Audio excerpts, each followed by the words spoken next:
Facebook to punish posts looking for likes. Facebook said on Monday it's going to start demoting posts that are just fishing for likes. As Facebook has grown in size, so has the annoyingness of their news feeds. Users are increasingly getting bombarded with irritating posts that tell people to like, share, or comment. This method is mostly used by brands and companies looking to expand their footprint. The social media giant has tweaked its algorithms to detect posts that are merely engagement bait and says it will show them less in the newsfeed. The changes will be rolled out over the next few weeks to give publishers some time to come up with other ways to game the system. The real question, though, who still uses Facebook? It's better than the real thing. Wildlife selfies good for Instagram, horrible for the animals. Wildlife selfies have become all the rave over social media. Only problem is they encourage animal cruelty. As more people look for pointless reasons to share pictures of themselves, local wildlife around the world are paying the price. Charity Wild Animal Protection found a 292% increase in the amount of wildlife selfies posted on Instagram since 2014. The demand for wildlife selfies has led to an increase in local animals being snatched from the wild and forced into becoming props. Investigators found animals being abused in the Amazon cities of Manaus, Brazil, and Puerto Alegria, Peru. The team discovered green anacondas wounded and dehydrated, kept in small wooden crates when not being strangled by the throat for selfies. Sloths are snatched from the wild so they can be held by tourists. The handling from all the tourists naturally causes the sloths to freak out. And when they're not needed for photos, they're tied to trees by ropes.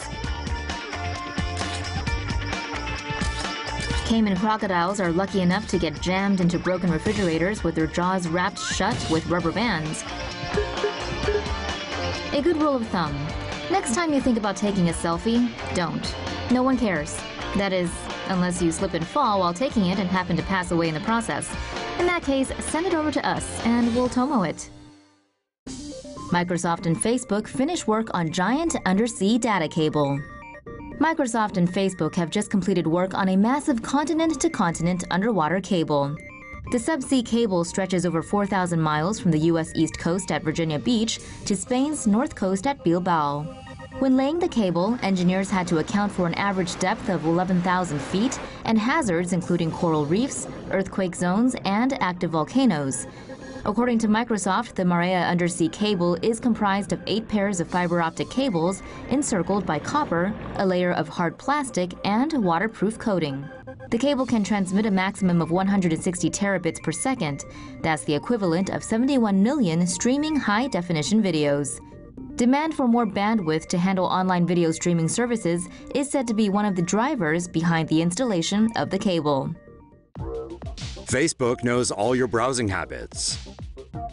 A U.S. judge has dismissed a lawsuit against Facebook that accuses it of tracking users' browsing activities, even after they've logged out of their account, with the judge saying plaintiffs could have kept their online activity private, but chose not to. Websites create small text files known as cookies that are stored in the user's computers. These allow websites to recognize the users and their preferences. Cookies are usually deleted after users leave certain websites. Facebook has promised that cookies are deleted when users log out. However, the site continues to store user data such as account IDs. Facebook also tracks users through third-party websites that feature the Facebook like buttons. When users visit web pages with embedded like buttons, the browser automatically sends information to both Facebook and the server of the web page. Facebook started using web browsing data for interest-based advertising in 2014, which displays ads for products that users have already been looking at in their Facebook feed. Users can choose to opt out of this type of advertising by modifying their account settings. Facebook wants to get inside your head. If Facebook is the future, then you can bet it's going to be filled with some pretty nifty brain control technology. Plans for the new tech were unveiled during the group's annual F8 conference in San Jose, California. Facebook's research group Building 8 is developing a silent speech interface, so users will be able to type with their brains via non-invasive sensors. The technology will tap into the brain's speech center, decoding brain waves and feeding them directly to a computer. The goal is to create a system capable of typing 100 words per minute. Facebook is also working on a project to allow people to hear through their skin. An electronic device will administer frequencies in different patterns on the forearm. Users feel it and decipher the word based on the pattern. Both projects have a 2-year deadline. However, the Skin Hearing Initiative has yet to establish an end goal and is not as advanced as the brain-computer interface. For tech that's not so out of reach, there's Facebook Spaces, a new VR app that's just been released on beta for the Oculus Rift. The platform allows for hangouts in virtual reality space. Users can pull in outside content from across the internet, making for a fascinating yet also slightly bizarre experience.